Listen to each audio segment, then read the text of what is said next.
स्वाभिमानी लोग सारी काबिलियत के साथ सड़क पर हैं। कुंजी छाप पर्ची छाप वो प्रिंसिपल और प्रोफेसर है। आजकल जो है ना भक्ति परंपरा में छाया हुआ है पूरा। Don't question anything, if you are questioning anything you will be punished. तो हम लोग पनिश तो कोई बात नहीं है, मैं तो परमानेंट हूं, मुझे निकालने में दिक्कत हो रही है। आ जाओ वहीं पे कुंजी छापो, तुमसे डरता नहीं मैं।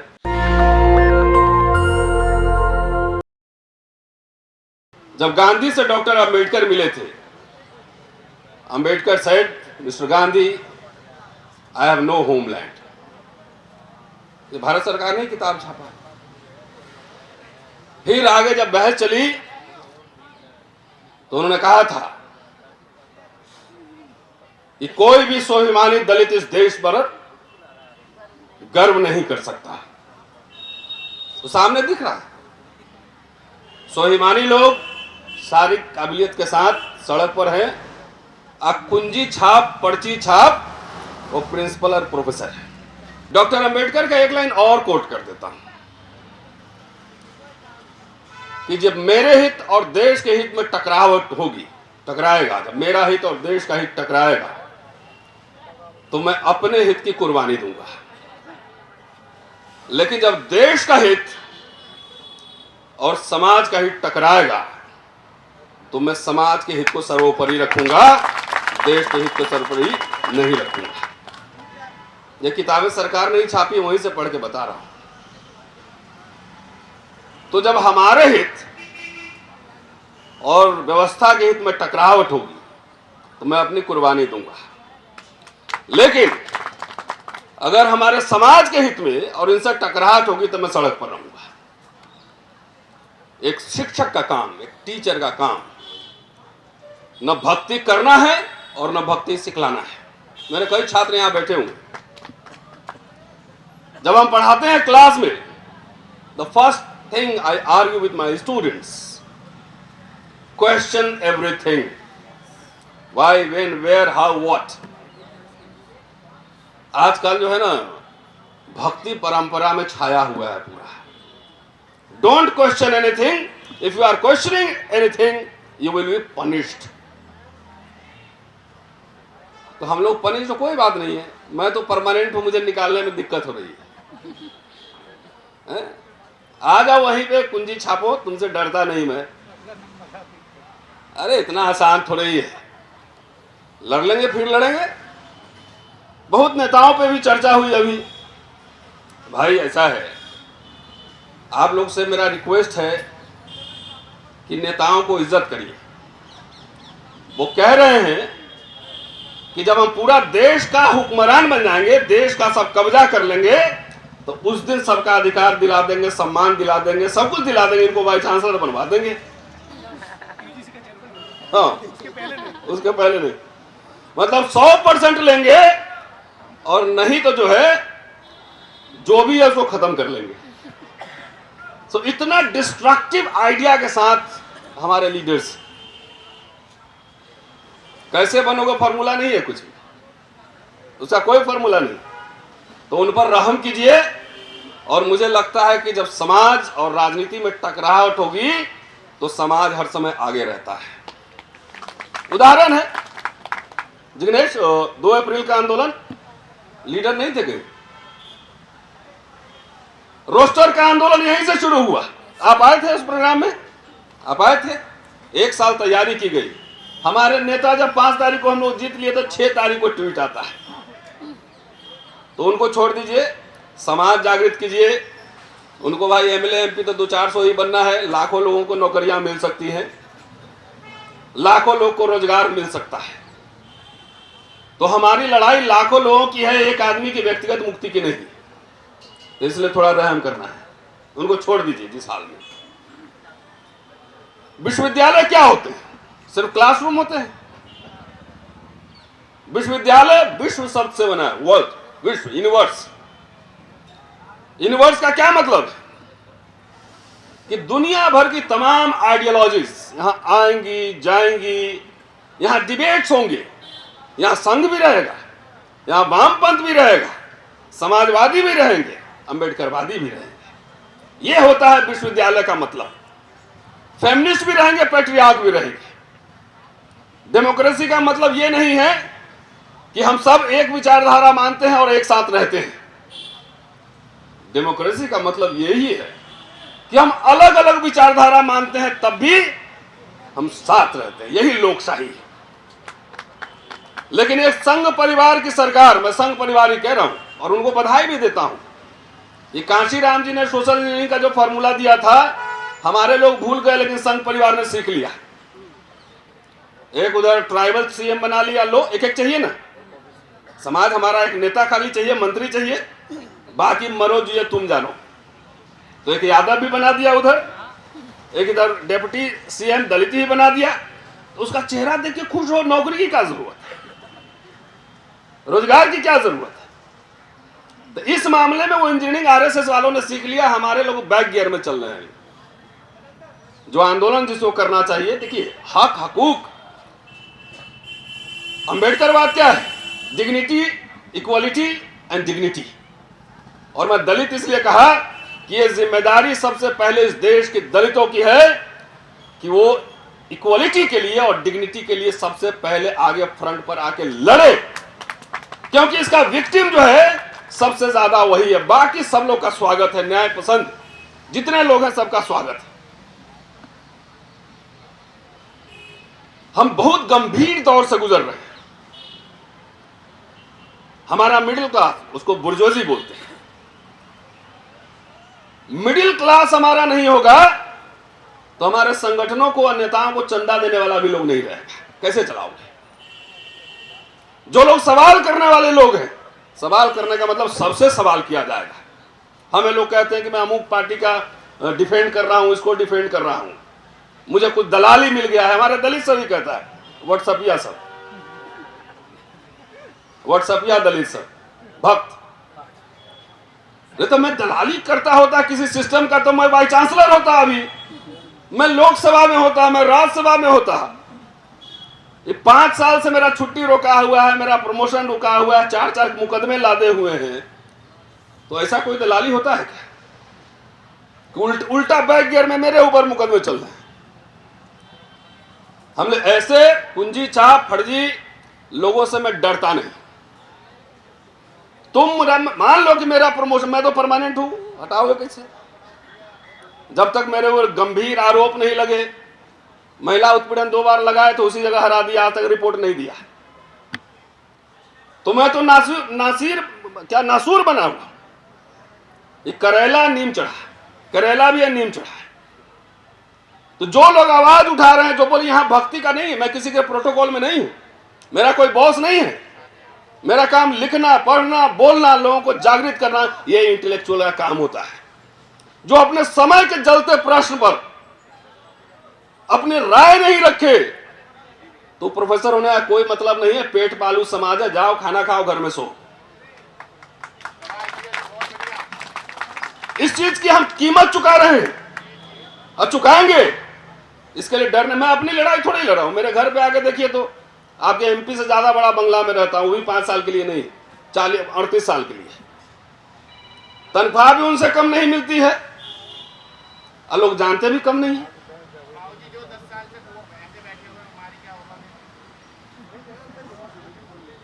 ये लड़ाई व्यक्तिगत नहीं, किसके लिए लड़ाई कॉस्ट पे की जा रही है? गिरफ्तार भी कराओगे, मुकदमे भी करोगे, क्यों? Why? Because we are raising serious question. ये देश, नेता अपने कुर्सी बचाने में लगा हुआ है, हम लोग देश को जो है आरएसएस के कब्जे से मुक्त कराने की लड़ाई लड़ रहे हैं, विश्वविद्यालय और देश दोनों को। ये समझ लीजिए, जिस तरीके से दिल्ली, बाकी तो दूरस्थ प्रदेश छोड़ दीजिए, जिस तरह दिल्ली में लग रहा है 2 देश बटा हुआ है। 500 मीटर की दूरी है हमारे कॉलेज में और दौलत राम कॉलेज, 500 मीटर, आधा किलोमीटर। तो आपको 2 देश नहीं दिख रहा है? एक जगह कोई और कानून है, एक जगह कोई और कानून है। मैं तो दावा कर रहा हूं कि जितने ये प्रिंसिपल सब बने हुए, अपना बायोडाटा लेकर आओ, जरा क्या क्या लिखा है दिखाओ, जरा दिखाओ ना, तुम्हारी मेरिट देखते हैं। आधे जेल में नजर आएंगे। लेकिन कब्जा किया हुआ लगता है कि यूनिवर्सिटी पे, देश पे कब्जा कर लिए, तो इसको निकाल दो, उसको निकाल दो, उसको सजा दे दो, ये चल रहा है। तो जो डर गया वो मर गया। अब मरना तो एक दिन है ही सबको, अमर तो कोई होना नहीं। तो दो तरह के लोग हैं, एक तो जीते जी मरने की तैयारी करते हैं और एक मरने के बाद जिंदा रहने की तैयारी करते हैं। दूसरे तरीके के लोग बहुत कम होते हैं। बाकी तो सबको बगल में निगम बोध घाट पे जाना ही। कम से कम देश में ये सब चल रहा था, संविधान की जगह मनुस्मृति लागू हो रहा था किस्तों में। उस समय जिस समय हमारे नेता चुप्पी साधे बैठे थे, उस समय इतिहास गवाह होगा कि हम लोग सड़क पे इसके खिलाफ लड़ रहे थे। हमारा कंट्रीब्यूशन ये होगा। आजकल जाइए कॉलेज में, आपको बड़े बड़े अक्षरों में लिखा है कि जो धर्म की रक्षा करता है उसकी रक्षा धर्म करता है। और आज हिंदू स्टडीज भी खुल गया, अच्छा हुआ है। हमारे पास भी 4th ईयर में लाओ, मनुस्मृति हम पढ़ाएंगे। अच्छा है, खोलो। पढ़ना, इंटरप्रिटेशन करना तो हमारा काम है ना, हिस्टोरियन इंटरप्रिटेशन करता है। तो लिखा हुआ है सब जगह, कई जगह मैंने देखा है, हमारे कॉलेज में भी। जरा एक काम करते हैं, प्रिंसिपल को बुलवा लो, इसी लाइन पे खाली लाइव डिबेट कराते हैं कि धर्म क्या है। भारत धर्मों का देश है, धर्मों का देश है। तो एक एजेंडा चल रहा है। कल मैं था शाम में मेरठ में, तो वहां पे देखा पंचायत भवन में मंदिर बना हुआ। तो मैंने पूछा कि इसमें तो सब जाति धर्म के लोग होंगे गांव में? बोला हाँ। तो खाली मंदिर क्यों बना है? थाने में भी जाइए, संवैधानिक संस्था है, मंदिर बना हुआ है। तो इन लंबे समय से आरएसएस, आपका दिमाग जो हमारे कुछ लोग भी भटके हुए हैं, इमेजिनेशन कैप्चर कर रहा था। इलेक्शन आया, तुम हिंदू हो, आशीष कुमार हिंदू हो, जिग्नेश मेवानी हिंदू हो, तो धीरे धीरे सब जगह पे अपना सिंबल बैठा दिया। तो जो सिंबल लिए हैं मोदी जी, उसी का लॉजिकल आउटकम है। धर्म जो लिखा जा रहा है, विश्वविद्यालय धर्म के केंद्र नहीं होते, ज्ञान विज्ञान के सृजन के केंद्र होते। तो इसका मतलब कौन सा धर्म है? अब बोलते हैं कई लोग, देखिए अब तो ओबीसी को बना दिया, दलित को बना दिया। तो हमने थोड़ा इतिहास भी ठीक से पढ़ लो। इतिहास पढ़ो कि इतिहास में क्षत्रिय सिर्फ राजा नहीं रहे हैं, वरना सिस्टम के हिसाब से ब्राह्मण का काम पूजा करना, क्षत्रिय का काम राजकाज करना था। तो इतिहास में सिर्फ क्षत्रिय राजा रहे? नहीं। साम्राज्य, मौर्य साम्राज्य बनाओ, क्षत्रिय थे, गुप्ता क्षत्रिय थे, बहुत सारे ऐसे राजवंश जिन्होंने हुकूमत की। तो इसका खेल क्या है, जिसको मैं जनेऊ लीला कहता हूं, कि राजा कोई भी बने, धर्म क्या है उसका? वर्णाश्रम धर्म की रक्षा करना। राजा का धर्म क्या है?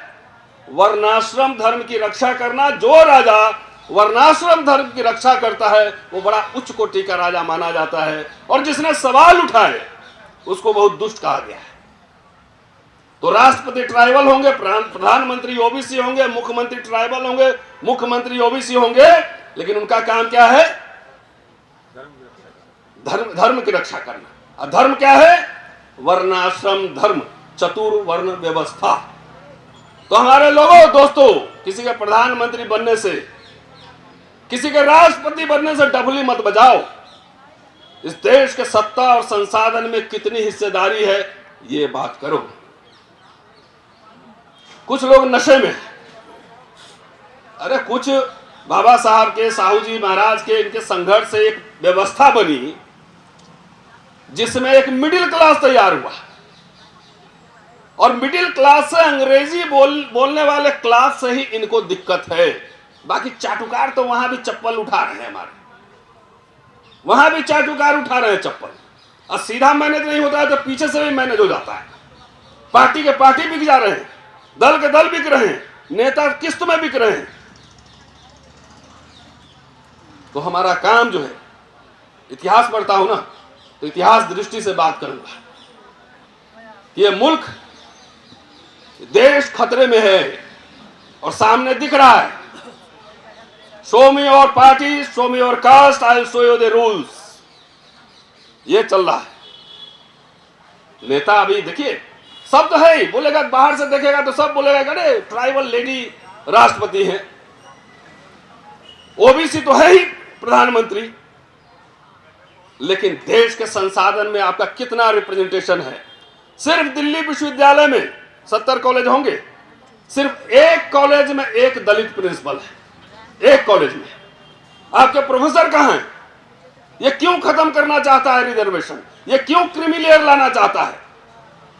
क्योंकि जो इनलाइटेंड है, जो अंग्रेजी बोल सकता है, कम्युनिकेट कर सकता है, जो सवाल खड़े कर सकता है, उसको वहां से हटा दो, उसको हटाओ। गुलाम टाइप के लोग लाओ। कल मैं कह रहे थे लोग मुझे, हमने बाबा साहब एक और काम अच्छा कर देते ना तो ज्यादा बेहतर रहता। वो बोल देते कि भाई अब विधानसभा और लोकसभा में आरक्षण हो गया है, लोकसभा विधानसभा में आरक्षण हो गया है भाई, 130-32 आने आएंगे। कि दलितों की अब पार्टी नहीं होनी चाहिए, इन्हीं 131 सांसद के पीठ पर चढ़ो और उसको बोलो कि मुझे देश के संसाधन में हिस्सेदारी चाहिए। बोलो, वैसे अपनी पार्टी ही बना लो तो 272 तो जीत ना पाओगे। क्या है जो अनरियलिस्टिक ड्रीम्स देख रहे हैं? जात जात की पार्टी बनाया हुआ है, सब सेटिंग में लगा हुआ है कि हमको बना दो, ये बना दो, हमको इंडिविजुअल सेटिंग में लगा हुआ है। इंडिविजुअल बार्गेन तो हम भी कर सकते हैं, क्या दिक्कत है?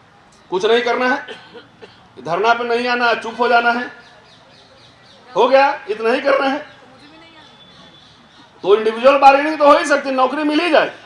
लेकिन सवाल इस नौकरी का नहीं है, सवाल जस्टिस का और डिग्निटी का भी है। डिग्निटी का सवाल हमारे लिए सबसे महत्वपूर्ण मुद्दा है, क्योंकि हमारे कोर्ट तुम्हें अच्छे नहीं लग रहे। मनुस्मृति कहता है कि शूद्रों का बर्तन कैसा होना चाहिए, तो उनके ब्रोकन पॉट्स होने चाहिए, टूटे हुए बर्तन। चंद्रभान जी बैठे हुए, बड़ा उसमें काम किए। उनके कपड़े कैसे होने चाहिए, तो डेड बॉडीज के जो लेफ्ट ओवर होते हैं कपड़े, वो उनके कपड़े होने चाहिए। उनके आभूषण क्या होने चाहिए, तो उनके आभूषण ब्लैक मेटल होने चाहिए। यह मनुस्मृति कहता है। आरएसएस जब संविधान लागू हो रहा था, संविधान का मुखालफत किया था और कहा था कि इसमें भारतीयता नहीं झलकती। मनुस्मृति हमारा संविधान है, तो मनुस्मृति आपका संविधान है मान लो, और वो लागू हुआ तो आपके टूटे मिडिल क्लास से इसको दिक्कत है, मिडिल क्लास से दिक्कत है, और खास तौर से विश्वविद्यालयों से दिक्कत है। 10 जनरेशन अगर निकलता है स्कॉलर तो उसमें से एक इंटेलेक्चुअल बनता है। 10 जनरेशन हमारा आएगा तो 5 लोग ऐसे खड़े होंगे जो व्यवस्था की क्रिटिक करेंगे, उसकी समीक्षा करेंगे, समीक्षा करेंगे उसकी। तो विश्वविद्यालय इसलिए कि हम लोग किसी प्रोटोकॉल में नहीं है, ना भाई चांसलर साहब हमारे मालिक है, ना प्रिंसिपल मेरा बॉस है, ना प्रधानमंत्री जी मेरे बॉस है। तो जब बॉस नहीं है और आपसे मुझे कुछ चाहिए ही नहीं, तो डरेंगे किस बात के लिए? कुछ चाहिए ही नहीं मुझे, कुछ मांगने जाएंगे तब ना कि मुझे ये दे दो वो दे दो, तब न डरेंगे, तब न कॉम्प्रोमाइज होगा। यहां कुछ मांगने अपने लिए नहीं। जो भी लड़ाई लड़ी जा रही है वो अपने व्यक्तिगत लड़ाई तो है ही नहीं, वो लड़ाई सामुदायिक है, आने वाले जनरेशन के लिए, हमारे जो यंगस्टर विश्वविद्यालय में पढ़ रहे हैं उनके लिए, उनकी लड़ाई है। क्योंकि मैं हिस्टोरियन हूं, मैं इतिहास पढ़ाता हूं, मैं विजुअलाइज कर सकता हूं कि अगले 15 साल में क्या होना है, इस देश में क्या होना है। इसलिए जागो, ये लड़ाई एक केंद्र बिंदु है, जागो। और लोहिया कहते थे ना कि जब सड़कें जो सुनसान हो जाएंगी तो संसद आवारा हो जाएगा। दलितों ने आंदोलन करना बंद कर दिया है, 2 आंदोलन, एक विश्वविद्यालय का 2 अप्रैल छोड़ के। कांशीराम जी बड़े बड़े आंदोलन करते थे, उससे सत्ता को जो ना खटखट टन टन दिमाग में लगता है। क्या 2 लाख लोग आया था तो आपसे बात करेगा, आपसे कम्युनिकेट करेगा। आजकल हम न किसी को मेमोरेंडम दे रहे हैं, न रूलिंग क्लास से डायलॉग कर रहे हैं, कुछ नहीं कर रहे हैं, कुछ नहीं मांग रहे हैं, कोई आंदोलन नहीं कर रहे हैं। तो बोला ठीक है, 2 मरने तो क्या फर्क पड़ता है। कह रहे हैं कि पूरी सत्ता जब आएगी तो ऐसा है ना, राधा के 9 मन तेल हुई है, ना राधा नची है। बाबा साहब ने किस्तों में राइट्स लिए थे, किस्तों में। बोरो कमेटी में वोट मांगा, साइमन कमीशन में उठा के देखे, 1 किस्त वहां लिया, कैबिनेट मिशन में वहां 1 किस्त लिया। उसके बाद जब देश आजाद हुआ तो कांग्रेस के रिकमेंडेशन से संविधान सभा में गए, और इसलिए गए जाके 1948 का लखनऊ का भाषण, 14 अप्रैल का भाषण लखनऊ का पढ़ो, कि मैं इसलिए आया कि अपने दलित समाज के हितों की सुरक्षा कर सकूं। SC ST समाज के लिए पूरा एक ब्लूप्रिंट तैयार हुआ। स्टेट एंड माइनॉरिटी उन्होंने लिखा कि जिसमें यह कहा कि कुछ सेक्टर जो है पब्लिक यूनिट हम लोग चलाएंगे और जहां जरूरत होगी प्राइवेट सेक्टर को लाएंगे। जवाहरलाल नेहरू ने इंप्लीमेंट किया, पब्लिक सेक्टर यूनिट खड़े हुए कि नहीं हुए? सेल भेल सब हुए, सब 4-4 लाख रुपए अभी सैलरी ले रहा होगा दलित लोगों को। लेकिन उनको यह क्या पता था कि आने वाली सरकार, संभावना उन्होंने व्यक्त की थी कि सबको बेच के निजीकरण कर देगा। किसी देयता के मुद्दे पर निजीकरण का सवाल है इस सवाल अपने नेताओं से पूछिए। अरे उनको तो जो करना है ईमानदारी से वो कर रहे हैं, उनका काम है मेरा दमन करना, हमारा दमन करना, and they are doing it perfectly. हमारे किसी नेता में सब सीट एडजस्टमेंट करता है, खाली सीट एडजस्टमेंट करता है। पार्लियामेंट सेशन चल रहा है, समाज अगर बटा नहीं होता, जात जात के नेता नहीं बनाया होता, तो जाके उनके पीठ पर बैठते बोलते पार्लियामेंट में बोलो नहीं तो तुम्हारे कॉन्स्टिट्यूएंसी में आके हरवाएंगे तुमको। हमने नेताओं पर लगाम लगाना छोड़ दिया है। बाबा साहब वही कॉन्स्टिट्यूएंट असेंबली के भाषण में कहते हैं कि राजनीति में भक्ति जो है वो तानाशाही की ओर ले जाने वाला मार्ग है। धर्म में मुक्ति का मार्ग हो सकता है, लेकिन राजनीति में भक्ति नहीं। तो आजकल राजनीति में भक्ति का काल चल रहा है, उसमें हम लोग कुछ टिमटिमाते हुए लोग हैं जो उस पर टन टन मार रहे हैं, इससे तुम्हारी मुक्ति नहीं। दोस्तों, जिग्नेश को सुनने आया था, लेकिन मास्टर आदमी बोलने की आदत है, खड़ा कर दिए, बोल दिए। तो ये समझिए जरा सा, नशा जो है, नशा, राजनीति का मतलब इलेक्शन नहीं होता है। If I am speaking something here, this is also part of politics, because I am giving alternative idea. ये भी पॉलिटिक्स का पार्ट है। कोई विमर्श नहीं, कोई डिबेट नहीं, कोई डेमोक्रेसी नहीं, खाली इलेक्शन के समय। और शिव जी से तो मेरा पुराना प्यार है, तो देख के हमारे गॉड लगते हैं।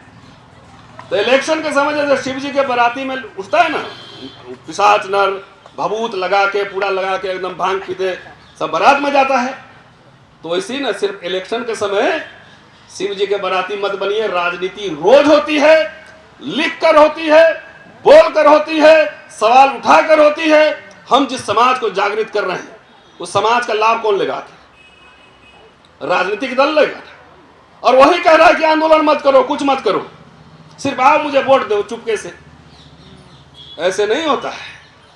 ये अधिकार और सम्मान हर समय जंग में लड़के जीते जाते हैं, मुफ्त का कहीं कोई गिफ्ट नहीं मिलता है। तो ये नेशनल दस्तक की आपसे गुजारिश है कि अगर इसको बचाना चाहते हैं तो नेशनल दस्तक को सब्सक्राइब करने के लिए रेड कलर के सब्सक्राइब बटन को दबाएं, फिर बेल आइकन की घंटी दबाएं। नेशनल दस्तक को बचाने के लिए बहुत जरूरी है कि हर खबर को शेयर करें, लाइक करें, कमेंट जरूर करें।